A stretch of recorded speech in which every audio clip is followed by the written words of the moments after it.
ಇದು ಉಪ್ಪು ಸೇವೆ, ಉಪ್ಪು ಊದ್ಬತ್ತಿ ಕೊಡ್ತಾರೆ. ಈ ಸೇವೆನ ಮಾಡಬೇಕು. ಮೊದಲು ತೆಂಗಿನಕಾಯಿ ಕೊಡ್ತಾರೆ. ಈ ತೆಂಗಿನಕಾಯಿ ತಗೊಂಡು ಬಂದು ಇದನ್ನು ಇಲ್ಲಿ ಪ್ರದಕ್ಷಿಣೆ ಮಾಡಿ ನಾವು ಕಟ್ಟಬೇಕು. ಕಾಯಿ ಕಟ್ಟಿ ಆದಮೇಲೆ ಇಲ್ಲಿಂದ ಈ ದೇವರದ್ದು ಒಂದು ರೌಂಡ್ ಹಾಕಿ ಇಲ್ಲಿಂದ ನಾವು ಬರಬೇಕು. ಅದಾದಮೇಲೆ ಮತ್ತೆ ಉಪ್ಪು ಊದ್ಬತ್ತಿ ಕೊಡ್ತಾರೆ. ಅದನ್ನು ಸಹ ಇಲ್ಲಿ ತೊಗೊಂಡು ಬಂದು ಹಾಕಿ ನಾವು ಪ್ರಾರ್ಥನೆ ಮಾಡಿಕೊಂಡು ಇಲ್ಲಿ ಹಚ್ಚಬೇಕು. ಇದಾದ ನಂತರ ನಮಸ್ತೆ, ನಾನು ಇಂದ್ರ ಸುಧಾ ಅಂತ ಬೆಂಗಳೂರಿನಲ್ಲಿ. ಎಲ್ಲರೂ ಹೇಳ್ತಾ ಇದ್ರು, ಟಿ ವಿನಲ್ಲಿ ನೋಡ್ತಾ ಇದ್ವಿ, ಯೂಟ್ಯೂಬಲ್ಲಿ ನೋಡ್ತಾ ಇದ್ವಿ, ಫೇಸ್ಬುಕ್ಕಲ್ಲಿ ನೋಡ್ತಾ ಇದ್ವಿ, ಗೌಡಗೆರೆ ಚಾಮುಂಡೇಶ್ವರಿ ದೇವ್ರ ದರ್ಶನ ಮಾಡಬೇಕು ಹಾಗೆ ಹೀಗೆ ಅಂತೇಳಿ. ನಾನಿವತ್ತು ಈ ದೇವಸ್ಥಾನಕ್ಕೆ ಬಂದಿದ್ದೀನಿ, ನಾನೇ ಖುದ್ದಾಗಿ ಬಂದಿದ್ದೀನಿ. ಹಾಗಾಗಿ ಈ ವಿಡಿಯೋ ಮಾಡ್ತಾಯಿದ್ದೀನಿ.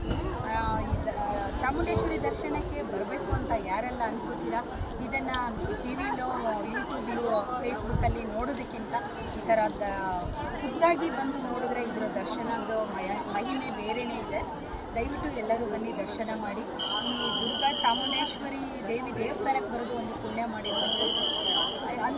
ಅಂದ್ಕೊಂಡೇ ಇರಲಿಲ್ಲ ನಾನು ದೇವಸ್ಥಾನಕ್ಕೆ ಬರಬೇಕು ಅಂತ. ಸಡನ್ನಾಗಿ ನನ್ನ ಸ್ನೇಹಿತರನ್ನೆಲ್ಲ ಬಿಟ್ಟೇ ಬಂದುಬಿಟ್ಟಿದ್ದೀನಿ. ಎಲ್ಲರೂ ಈಗ ಬೈತಾ ಇದ್ದಾರೆ, ನಾನು ಬಂದಿಲ್ಲ, ನನಗೆ ಹೇಳಿಲ್ಲ.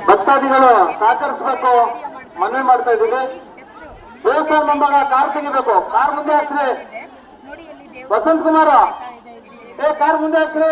ಎಲ್ಲ ಕಡೆ ದೇವ್ರ ದರ್ಶನ ಇದೆ. ಇದನ್ನೆಲ್ಲ ಮಾಡಬೇಕು.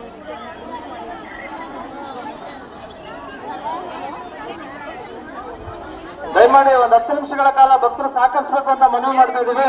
ಇಲ್ಲಿ ಚಾಮುಂಡೇಶ್ವರಿ ದರ್ಶನ ಕೆಲವೇ ನಿಮಿಷಗಳಲ್ಲಿ ಬಸವನ ಪ್ರಾರ್ಥನೆ ಪ್ರಾರಂಭ ಆಗ್ತದೆ. ಆ ಸಂದರ್ಭದಲ್ಲಿ ದರ್ಶನಕ್ಕೆ ಅವಕಾಶ ಇರಲ್ಲ.